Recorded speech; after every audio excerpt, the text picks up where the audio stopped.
In this lecture, we have discussed about the other aspects of secondary metabolites.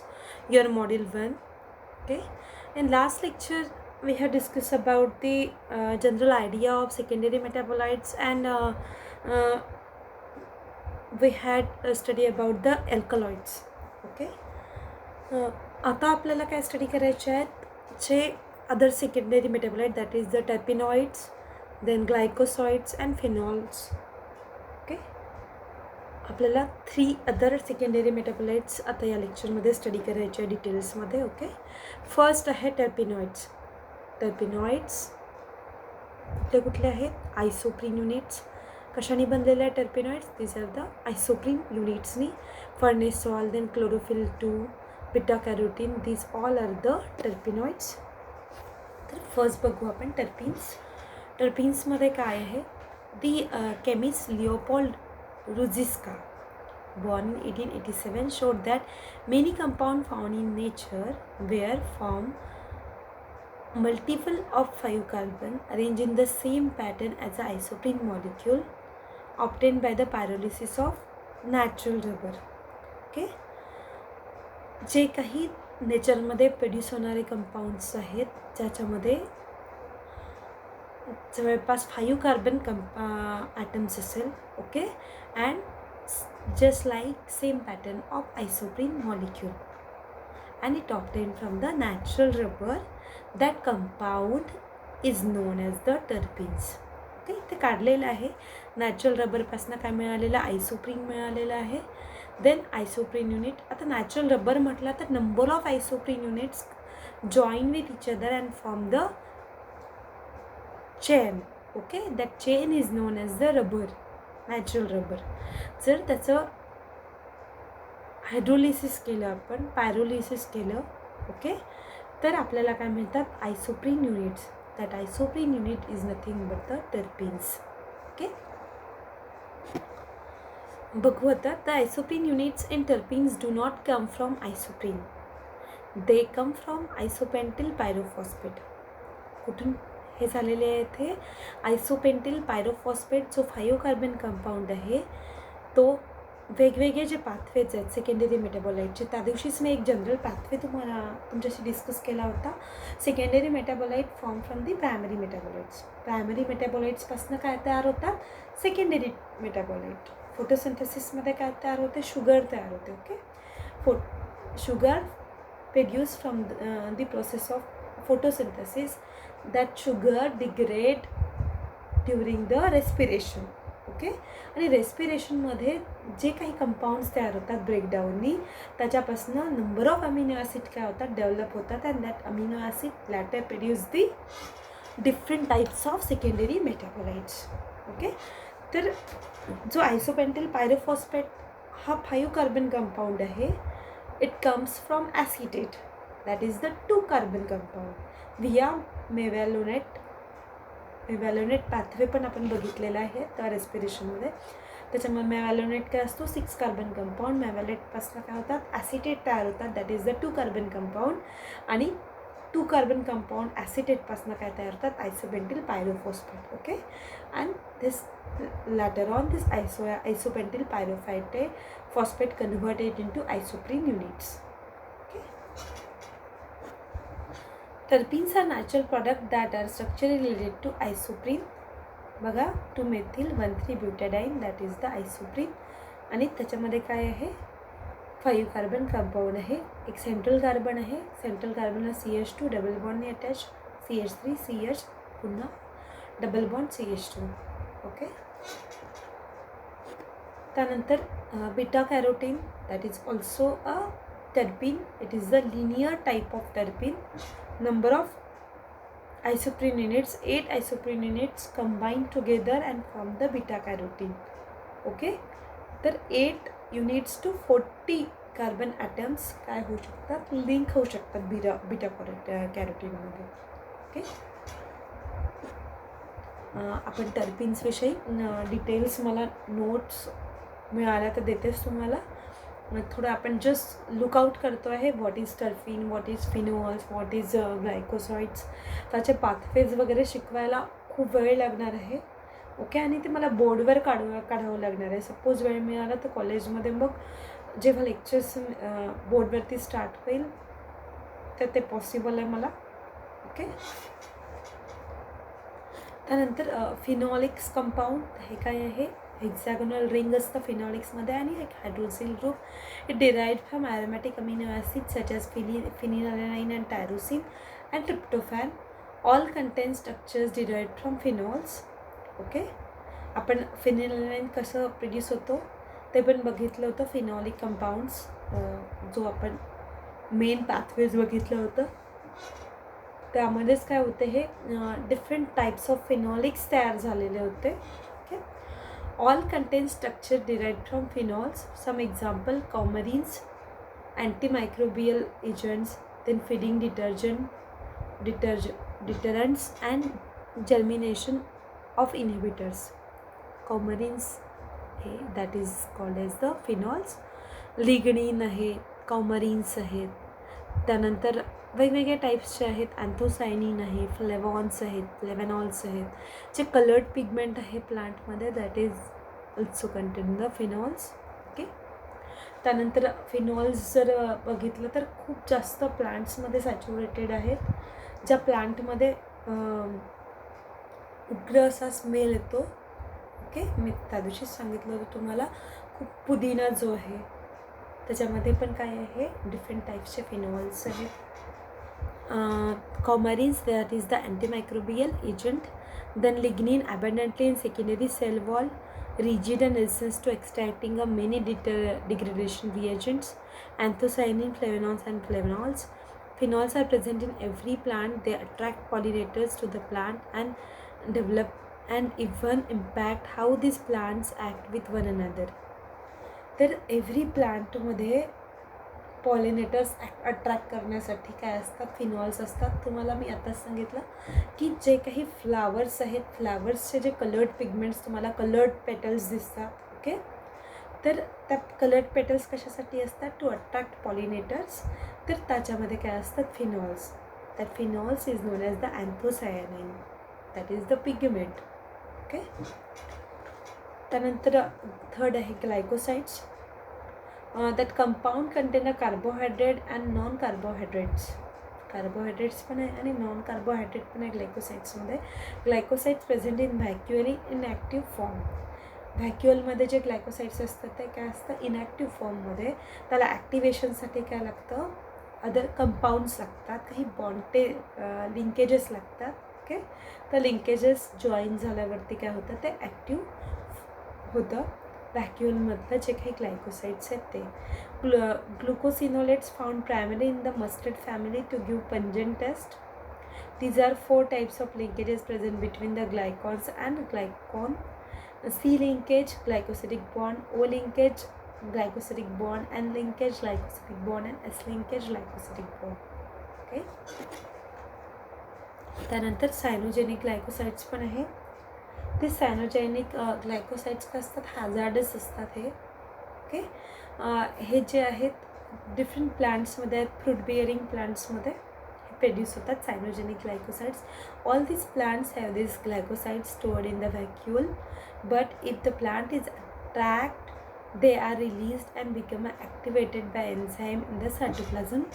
These remove the sugar part of the molecule and release toxic hydrogen cyanide. Examples of this amygaltin for bitter almonds.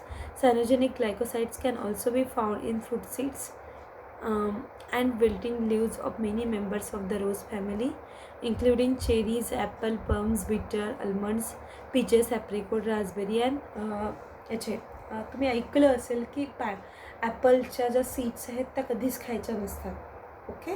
का बरं खायच्या नसतात, ॲपलमध्ये पूर्ण cyanogenic ग्लायकोसाइड्स नसतात, तर त्याच्या seeds जे आहेत त्याच्यामध्ये हे सायनोजेनिक ग्लायकोसाइड्स हॅझार्डस कंपाऊंड्स आहेत. हे काय असतात, स्टोअर्ड असतात. ॲक्च्युअली हे टिश्यूवरती अटॅक करतात, बॉडीच्या सेल्सवरती अटॅक करतात. त्यामुळे सेल्समध्ये जेनेटिक लेवलवरती म्हणजे कार्सिनोजेनिक्स असतात हे कंपाऊंड सायनोजेनिक ग्लायकोसाइड्स. हे वेगवेगळ्या का म्हणते सेल्सला काय करतात, हार्म करतात. त्याचं डिव्हिजन हे होतं, डिव्हिजन चेंज होतं. आणि कॅन्सर काय आहे, cancer is nothing but the inactivation of cell. म्हणजे काय होतात, डिव्हिजन आहे त्याच्यामध्ये काय होतं, काहीतरी ॲबनॉर्मॅलिटीज येतात. ओके. आणि इरेग्युलर डिस्टर्ब होऊन जातं डिव्हिजन. प्रॉपर जे डिव्हिजन असतं सेलचं ते डिस्टर्ब होऊन जातं आणि सेल्सच्या काय होतात, गाठी फॉर्म होतात. ओके. तर हे कंपाऊंड्स जे आहेत या फ्रूट्सच्या सीड्समध्ये आपल्याला हे काय मिळतात, ग्लायकोसाइड्स पाहायला मिळतात. आणि काही लिव्जमध्ये पण आहेत, जे काही लिव्ज जे आहेत ते मोल्ड झालेले आहेत. तुम्हाला काही जास्वंदाचे लिव्ज पाहा तुम्ही, हिबिस्कस रोझा सायनेन्सिस, कधी कधी गोल झालेले दिसतात पूर्ण. That is the wilting of leaves. त्या लिव्जमध्ये पण हे सायनोजेनिक ग्लायकोसाइड्स काय झालेलं राहतं, प्रोड्यूस झालेलं राहतं. ओके.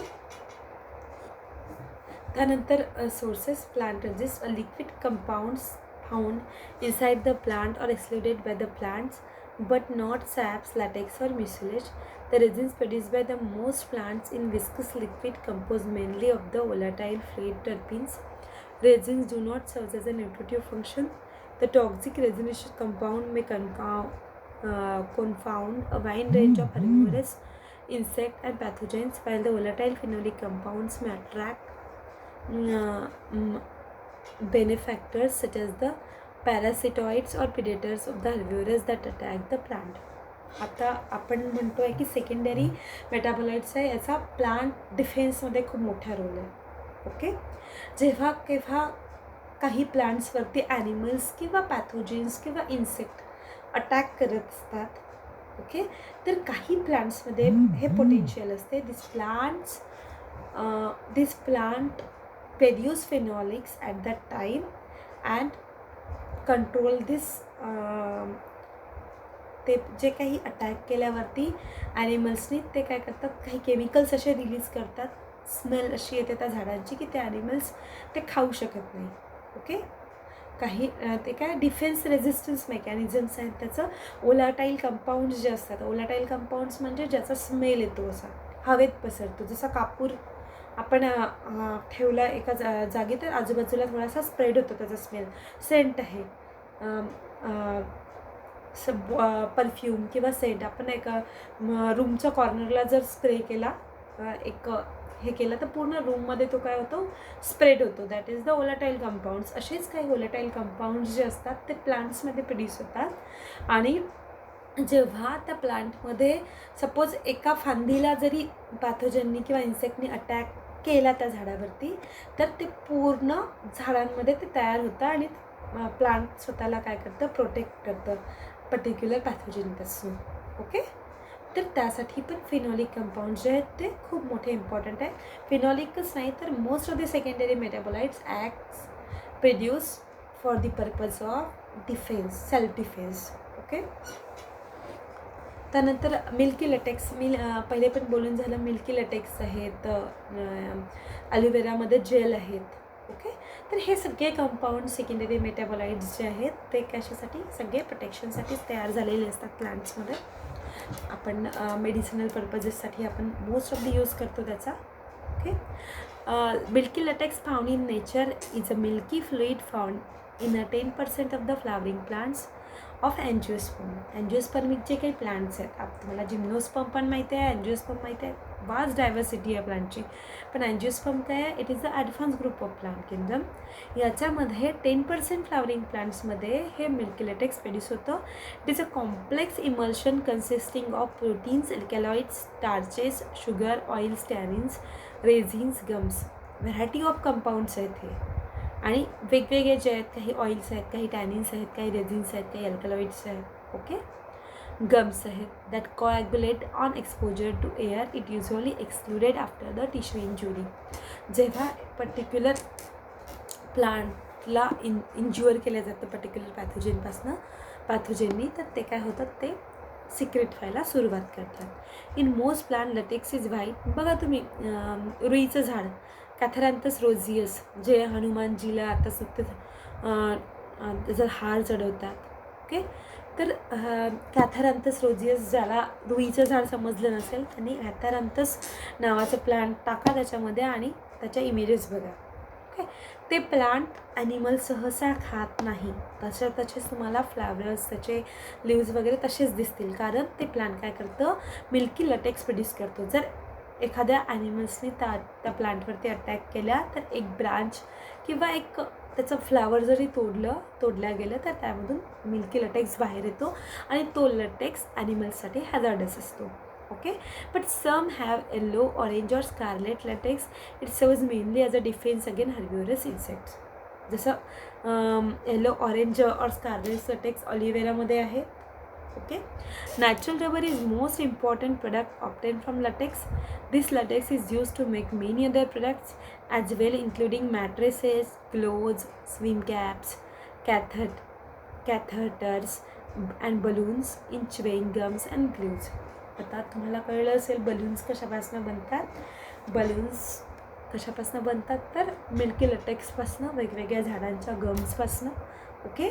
मॅट्रेसेस, खूप साऱ्या चटया वगैरे, गाद्या, देन कॅथड, च्युइंग गम्स, हे कशापासून बनलेले आहे, all are the plant products.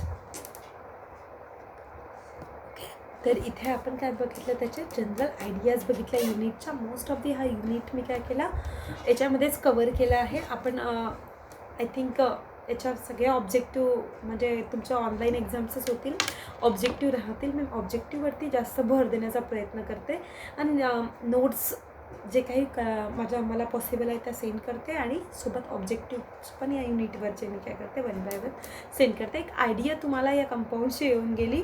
What is alkaloids, what is terpenoids, then phenolics, glycosides. Okay. तर एक जनरल आयडिया मी या युनिटची तुम्हाला दिलेली आहे. जे काही डिटेल्स तुम्हाला या युनिटचे मिळतील ते तुम्ही रीड करायचे आहेत. पहिलेच सांगितलेलं आहे मी की तुम्हाला परीक्षेसाठी अभ्यास करायचा नाही आहे. परीक्षा सगळ्या अशाच होणार आहे कोविडमध्ये. तुम्हाला म्हणजे तुम्ही कागद तुमच्या हाती मिळणार आहे, पण मला वाटते नॉलेज तुम्ही जेवढं मिळवलं तेवढंच मिळणार तुम्हाला. त्यामुळे अभ्यास हा नॉलेज घेण्यासाठी करा. जेवढं घेता आलं ऑनलाईनमधनं तेवढं घ्या आणि पुस्तकांसाठी जर येता आलं तुम्हाला नेक्स्ट मंथमध्ये तर येऊ शकता. कारण सिच्युएशन एवढी वर्स झालेली आहे की कोविड प्रत्येक घरात शिरलेलं आहे जवळपास आणि सगळी दहशत पसरलेली आहे. कारण रोजच्या डेथ रेट बघितले आपण तर खूप जास्त आहे. कशातच कुणाचंच मन लागत नाही आहे. ओके.